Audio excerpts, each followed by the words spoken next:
Okay,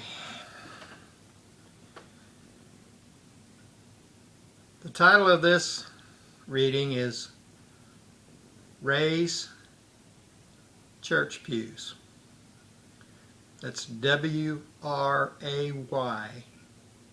Wray's Church Pews. Sometime in the early 1980s, I attended an auction on US 50, about 2/3 of the way between Bedford and Brownstown. There were a large number of primitive church pews laying in the barn lot. These pews were made from wide, hand-planed poplar boards and fastened with old square-head nails. Many of the old pews found of this vintage have multiple coats of paint.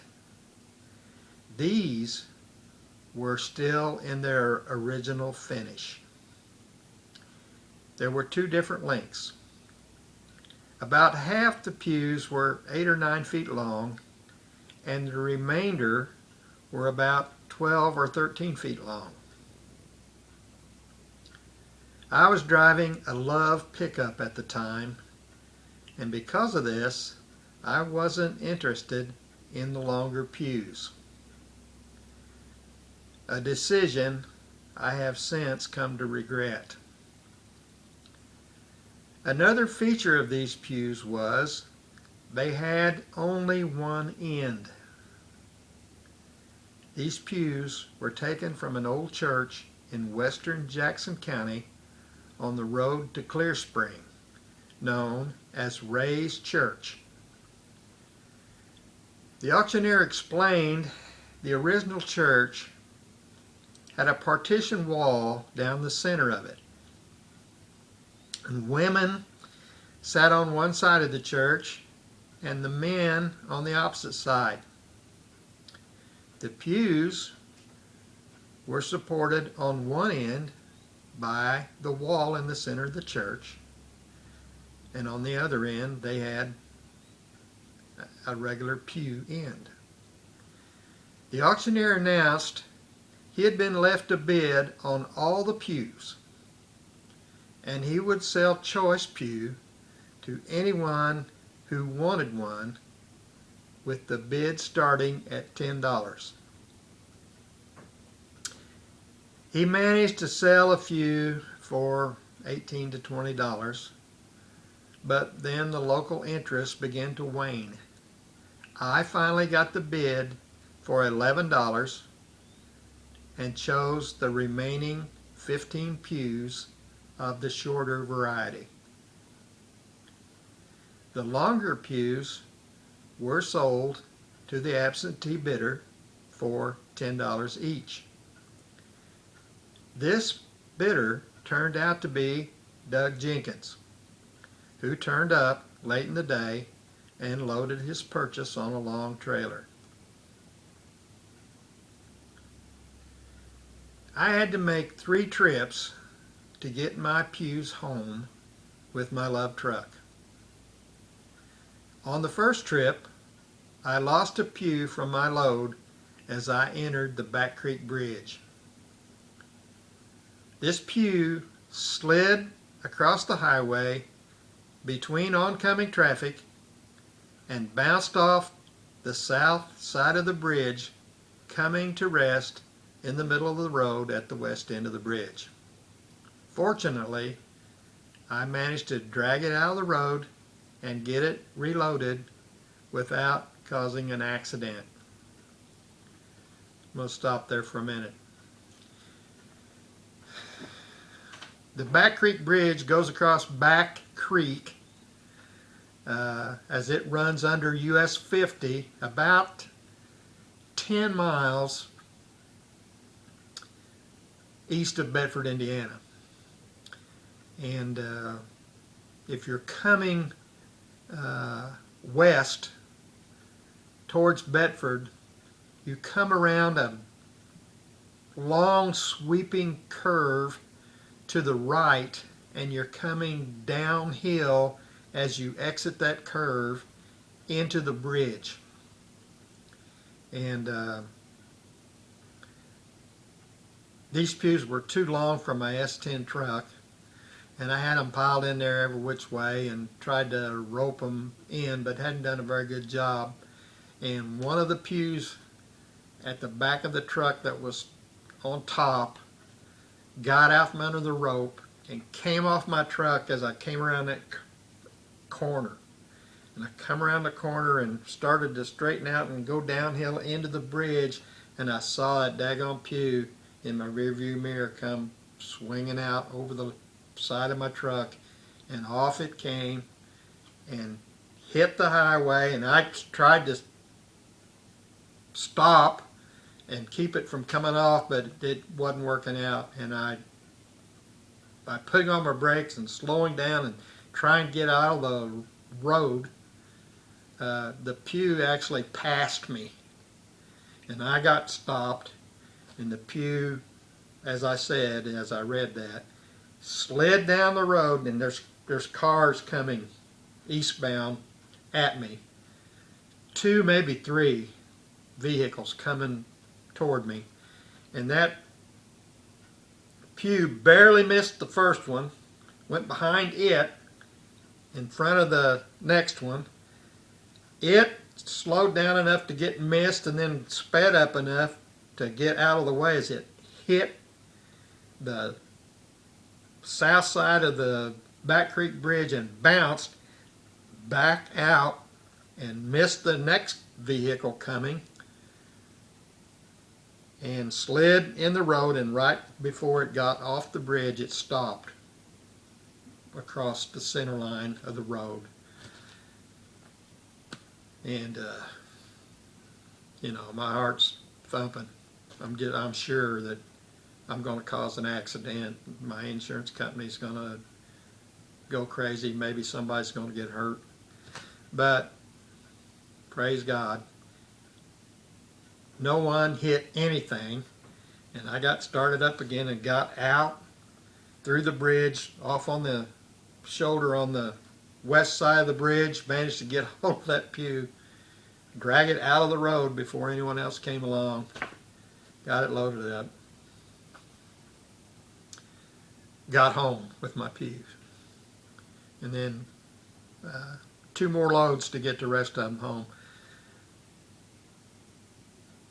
I assure you that I did a better job of putting them on the truck and getting them laced down with my rope the second time. I wasn't going to let that happen again. Okay, back to reading. I converted several of these pews into shorter versions by cutting them in half until I had used all the ends. In other words, the pews only had one end, so I'd cut them down short. I'd take an end off of one of the others, move it over to the short version that I'd cut, and then I would take the short seat and back that I had, take 2 more ends and make a short pew out of that one. Now I had 2 short pews, but I'd used 4 ends to get those. So what I ended up with when I used all the ends was a lot of long, wide boards.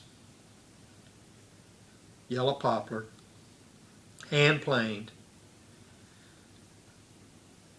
They had some kind of a stain or varnish on them originally. It was pretty much wore thin. No paint. Really sweet, good boards. Okay. I sold these for $100 to $120. All the originals had a hem holder on the back. I recovered my initial investment and then some by selling these holders for $12 to $18 a piece. We'll stop again for a minute. Hymn book holders, about yay long. I don't know where you could have put 3 hymn books. Probably could have put 3 hymn books in them, but maybe just 2. And I had seen hymn book holders be for sale before, but I hadn't had a lot of experience with them. It seemed like I remembered people were getting about $20 for them, and I always tried to undersell everybody if I could and make some money. I'd given $11 a piece for these pews, so I thought I'm going to make $1 and recover the cost of each pew by selling a hymn book holder. So I put hymn book holders in my booth, 2 of them, for $12 a piece. The next time I come in to my booth, which was a day or 2 later, both those hymn book holders are gone. So I thought, wow, those went quick. So I put 2 more in my booth. I didn't have any with me then. Next time I went home, I got some, put them in the truck. Next time I was by there, 2 more hymn book holders, $13 a piece. Gone almost instantly. So 2 more hymn book holders, $15 a piece. Gone in less than a week. So the rest of the hymn book holders I put in there at $18 a piece. And eventually they slowed down. They weren't selling 2 before I could get back home. But they sold still pretty rapidly at $18 a piece for the last half of the hymn book holders that I had. So I bought the pews for $11 a piece. Made 2 short pews out of 1 pew, which I was getting around. I was trying to get 120. Anybody made me an offer of 90 or more, and I sold it to them. And then I sold all the hymn. I made money on that deal selling the hymn book holders, and had all that gorgeous yellow poplar hand planed lumber basically for nothing. Better than nothing. They paid me to have it. Finally, what remained was a coffee can full of square nails and several nice, long, wide, hand-planed, unfinished poplar boards. These boards were utilized in the construction of several Hard Times originals. Among these were the plain Jane jelly cupboard in our bedroom, the tin-door chimney cupboard in our bathroom, 2 blue step-back cupboards, a 7-foot-long harvest table with 3 walnut drawers and quilt frame legs, 3 small stools given to the children of, and I'll not tell you their names, friends of ours from the church. Had 3 girls. I made 3 stools, put their names on them, put wildflowers on them. One of them had daisies, one of them had mixed wildflowers, one of them I think had black-eyed Susans. Several similar small cricket benches. 2 of these benches went to a couple of the teenage girls who were cousins in our church. Actually, what I did, I'm not reading now, I'm talking again. I made some little stools. I call them cricket benches. I took one of them to the Fairview Ladies Aid silent auction, and 2 girls got in a bidding war for it. One of them eventually won the bid, and when I heard the story about the 2 cousins both wanting the stool and only one getting it, I gifted the other stool to the other cousin. I told her if she wanted to, she could donate some money to the Ladies Aid, but you can have this stool. One of the blue step backs is in our kitchen. Then I've got the other lady's name, who another lady bought the other. We used the table, that's the one with the legs made out of an old quilting frame. We used it as a computer desk for several years, but eventually I sold it to a Bloomington antique dealer whose name I cannot remember. I still see him, he's still in business because I see him at auctions every once in a while. I think he has a booth at the Westbury Antique Mall in Bloomington. Not certain about that. I wish I had compiled a complete list of all the pieces I built from Wray's church pews.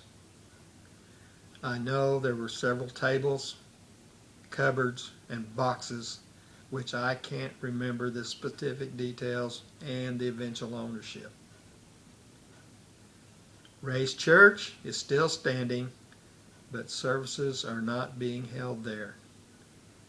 I have a picture of the way it looked at the time of this writing, and that was August 2017.